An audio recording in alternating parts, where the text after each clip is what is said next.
नमस्कार दोस्तों, आपका स्वागत है DH स्टडी पॉइंट में। हम पॉलिटी के अंतर्गत विभिन्न राज्य सेवा आयोग द्वारा पूछे गए पिछले सालों के प्रश्नों पर चर्चा कर रहे थे। ये उसका चौथा भाग है। स्टार्ट करते हैं।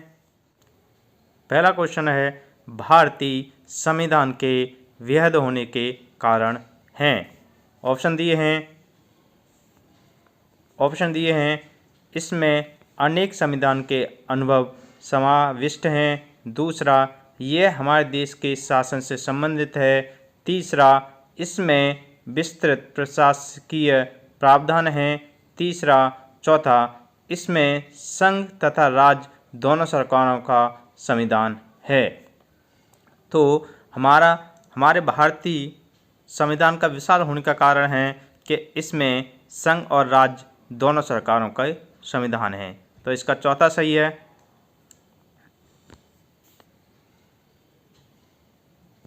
हाँ, इसका चौथा सही है। अब भारतीय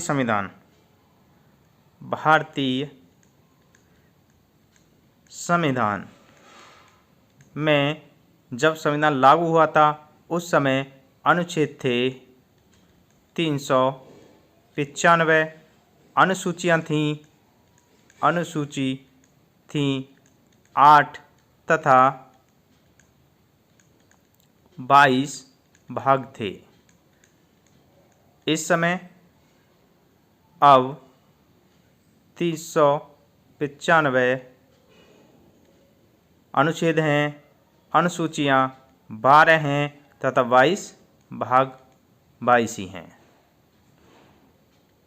और हमारा संविधान कब लागू हुआ था? संविधान लागू हुआ था कब? 26 जनवरी 1950 को। संविधान पूर्ण कब हो गया था? संविधान पूर्ण हुआ था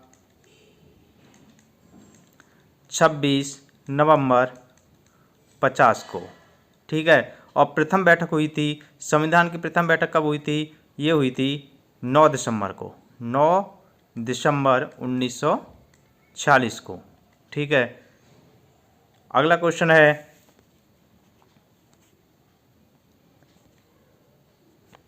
लोकसभा की बैठक समाप्त की जा सकती है। ऑप्शन है स्थगन द्वारा, दूसरा सत्रावसान द्वारा, तीसरा विघटन द्वारा, चौथा उपयुक्त सभी। तो लोकसभा की बैठक समाप्त की जा सकती है तीनों द्वारा। ठीक है ना। मतलब लोकसभा की बैठक स्थगन द्वारा भी समाप्त की जा सकती है, सत्रावसान द्वारा भी और विघटन द्वारा भी। तो इसका ऑप्शन होगा चौथा, उपयुक्त सभी। लोकसभा में अधिकतम सीट कितनी है? अधिकतम है 552 और वर्तमान में यह 545 सीटें वर्तमान में हैं। इस समय अध्यक्ष कौन है? लोकसभा के अध्यक्ष हैं ओम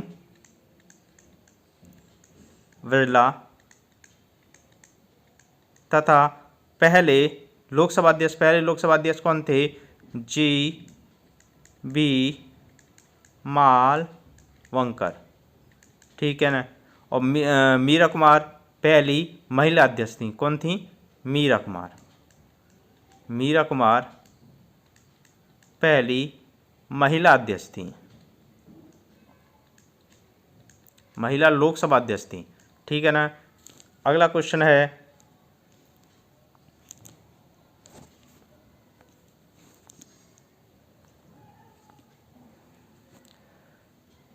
सर्वोच्च न्यायालय में तथाकथित न्यायाधीशों की नियुक्ति होती है जब?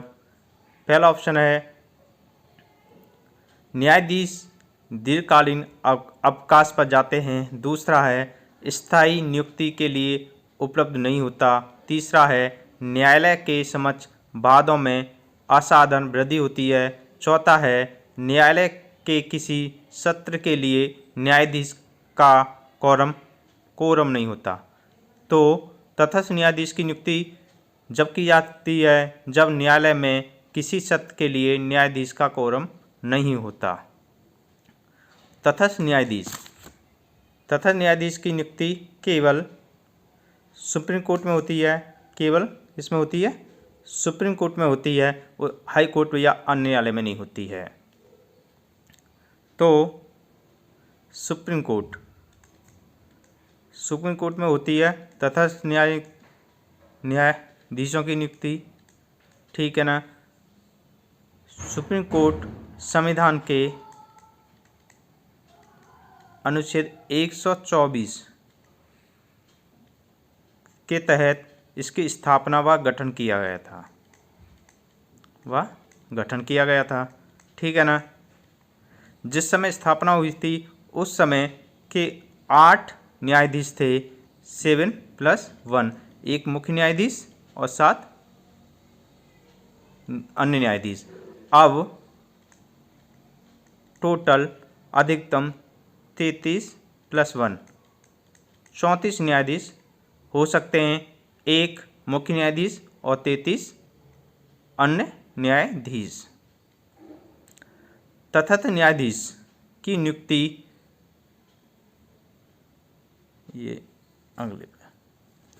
तटस्थ न्यायाधीश की नियुक्ति कौन करता है? तटस्थ न्यायाधीश की नियुक्ति मुख्य न्यायाधीश पर इससे राष्ट्रपति की पूर्व अनुमति आवश्यक है। पहले राष्ट्रपति की अनुमति लेगा, उसके बाद में ये उसकी तटस्थ न्यायाधीशों की नियुक्ति कर सकता है। और तटस्थ न्यायाधीश कहाँ से लिए गए हैं? ये फ्रांस से। ये बहुत इंपॉर्टेंट है। कहाँ से? फ्रांस से लिया गया है, ठीक है ना। अगला क्वेश्चन है, भारत का संविधान पूर्ण रूप से तैयार हुआ था। ऑप्शन दिए हैं 26 जनवरी 1950 को, 26 नवंबर 1949 को, 11 जनवरी 1948 को, इनमें से कोई नहीं।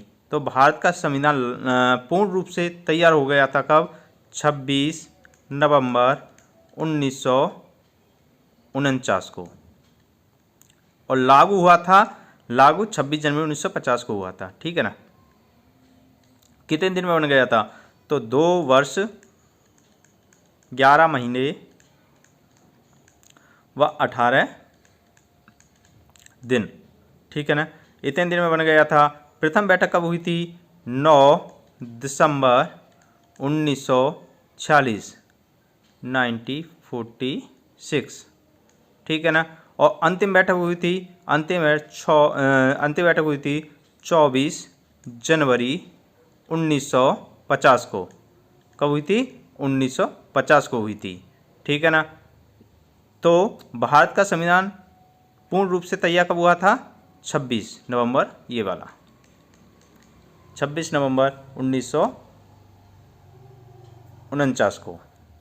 अगला क्वेश्चन है, भारतीय संविधान के अंतर्गत निम्न में से किसको मूल अधिकारों का संरक्षण समझा जाता है? ऑप्शन दिए हैं संसद को, दूसरा है न्यायपालिका को, तीसरा है राष्ट्रपति को, चौथा है प्रधानमंत्री को। तो मूल संविधानों का संरक्षक किसे माना जाता है? संसद को नहीं, न्यायपालिका को माना जाता है, राष्ट्रपति को नहीं और प्रधानमंत्री को भी नहीं। तो किसको? न्यायपालिका को, ठीक है ना। मूल अधिकार, पहले मूल अधिकार के बारे में देख लेते हैं। मूल अधिकार किस में है? संविधान के भाग 3 में। टोटल कितने भाग हैं? 22, ठीक है, 22 भाग हैं। उसमें तीसरे भाग में मूल अधिकार हैं। और अनुच्छेद कौन कौन से कवर करते हैं? अनुच्छेद 12 से 35 तक, ठीक है ना।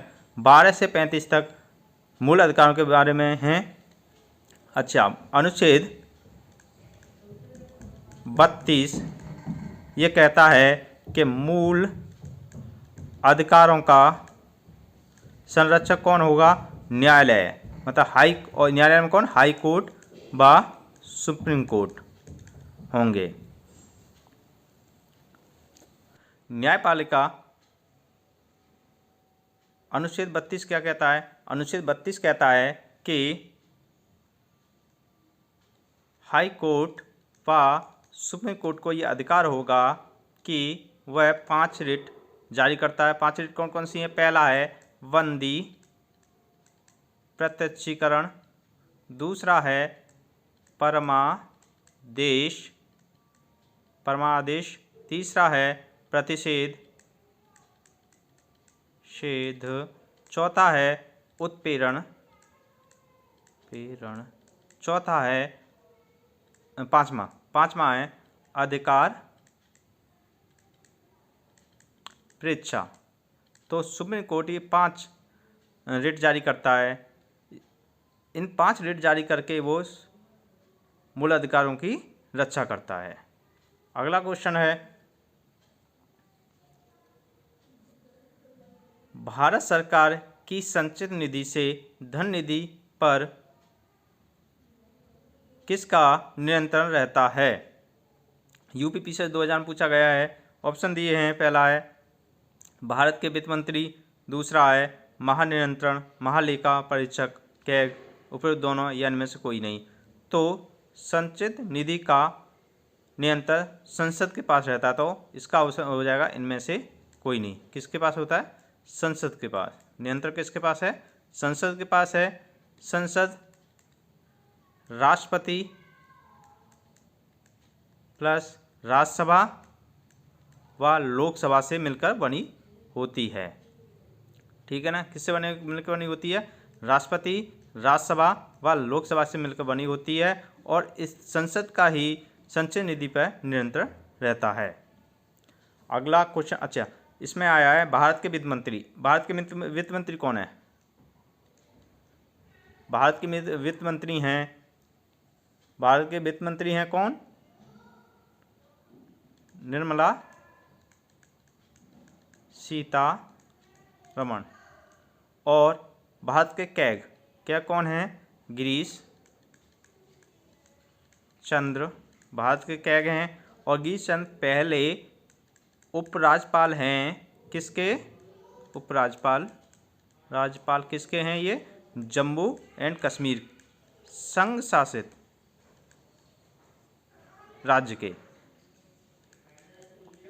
ठीक है ना?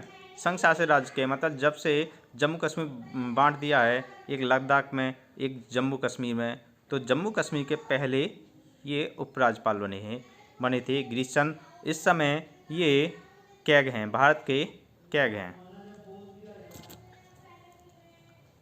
अगला क्वेश्चन है, भारत के कार्यवाहक मुख्य न्यायाधीश की नियुक्ति कौन करता है? तो कार्यवाहक मुख्य न्यायाधीश की नियुक्ति कौन करता है? ऑप्शन दिए हैं, भारत का मुख्य न्यायाधीश के द्वारा राष्ट्रपति के पूर्व स्वीकृति से, भारत का मुख्य न्यायाधीश राष्ट्रपति, या भारत के मुख्य न्यायाधीश के परामर्श से राष्ट्रपति। तो कार्यवाहक मुख्य न्यायाधीश की नियुक्ति करता है सीधा राष्ट्रपति। ये सही है, इसका राष्ट्रपति द्वारा होती है। इसके लिए उसे किसी की सहमति या सलाह की आवश्यकता नहीं होती है। ठीक है ना? वो है अपने विवेक पर कर देता है। अगला क्वेश्चन है क्वेश्चन नंबर 72, लाभ के पद परिभाषित किया गया है। तो लाभ का पद किसके द्वारा? संविधान के द्वारा, सर्वोच्च न्यायालय के द्वारा, संघीय मंत्रिपरिषद के द्वारा या संसद के द्वारा। तो लाभ का पद किसके द्वारा? संसद के द्वारा।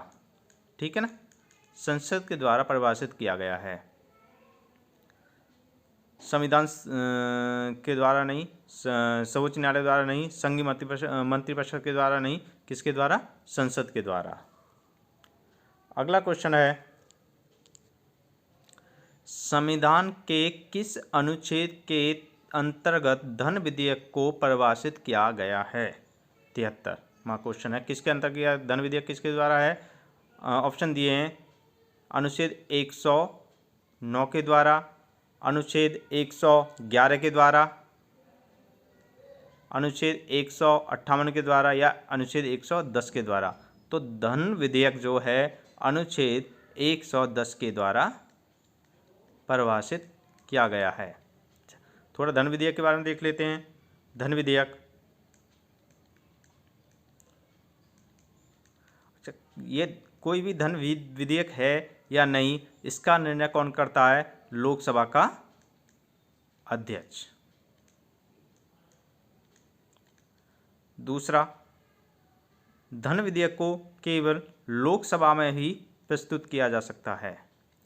तीसरा, धन विधेयक को पेश करने से पहले राष्ट्रपति की अनुमति आवश्यक है।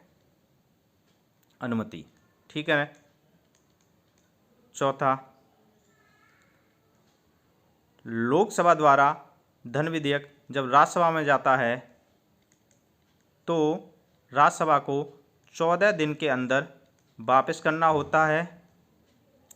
वो सिफारिश करती है कि उसकी सिफारिशों को मानना ना मानना लोकसभा के ऊपर है, लोकसभा के ऊपर निर्भर करता है। लोकसभा चाहे जो उसमें संशोधन किए हैं उसे मान सकती है और जो संशोधन किए हैं उन्हें नहीं मान सकती।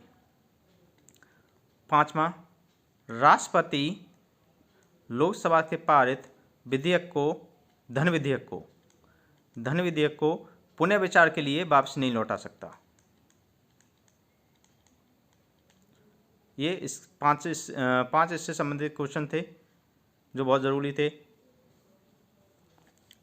अगर आपको मेरा ये वीडियो पसंद आया हो प्लीज़ लाइक कीजिए, शेयर कीजिए एंड सब्सक्राइब कीजिए। धन्यवाद।